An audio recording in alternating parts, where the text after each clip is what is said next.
Henry and Gordon were lonely when Thomas left the yard to run his branch line. They missed him very much. They had more work to do. They couldn't wait in the sheds until it was time and find their coaches at the platform. They had to fetch them themselves. They didn't like that at all. Edward sometimes helped out with odd jobs, and so did James. But James soon began grumbling too. Mr. Fat had given Henry and Gordon new coats of paint to try and cheer them up, but they still grumbled dreadfully. "We get no rest, we get no rest." But the coaches didn't care. "You're lazy and slack, you're lazy and slack." But when a circus came to town, the engines conveniently forgot they were tired. All of a sudden, they all wanted to shunt the special trucks and coaches.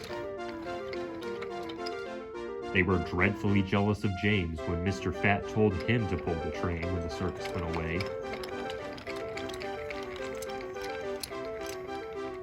But they soon forgot about the animals as they had plenty of other work to do. One morning, Henry was told to take some workmen to a tunnel which was blocked. He grumbled as he left to find 2 trucks to carry the workmen and their tools. Pushing trucks, pushing trucks.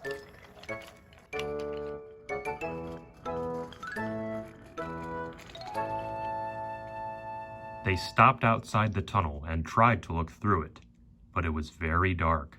No daylight shone from the other end. The workmen gathered their tools and proceeded slowly inside. Suddenly, with a shout, they all ran out looking rather frightened. "We started to dig at the block, but it grunted and moved." "Bull." "It's not bull. It's big and alive. We're not going in there again." "Right. I'll ride in a truck, and Henry shall push it out." "Me?" "Yes, Henry, you." Henry hated tunnels. He'd been shut up in one once. But this was worse. Something big and alive was inside. I don't want to go in." "Neither do I, old boy. But we have to clear the line." Henry knew his driver was right. So he slowly advanced into the tunnel. Oh dear, oh dear.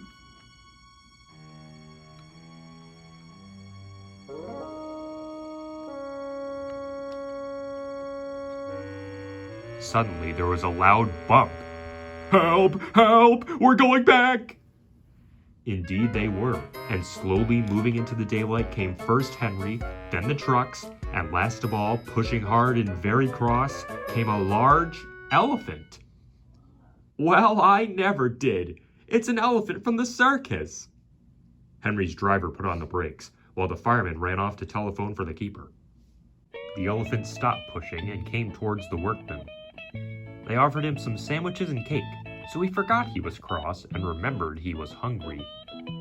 Then he drank 3 buckets of water without stopping, and he was just going to drink another when Henry let off steam.